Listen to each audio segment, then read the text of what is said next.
ఎక్కించి కొమ్మల్లో ఆ కోయిల పాటలు పాడాలి.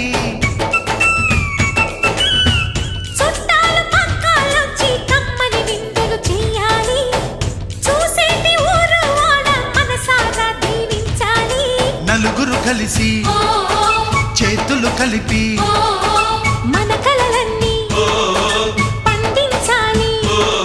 ఒక చోట పుట్టని కోడళ్ళు అయ్యారు అమ్మకే కూతుళ్ళు. త్వరలోని ముద్దుగా పుడతారు ఈ తాత పోలికల మనవళ్ళు. ఈ సంతోషాలు సరదాలే మా పండుగలు.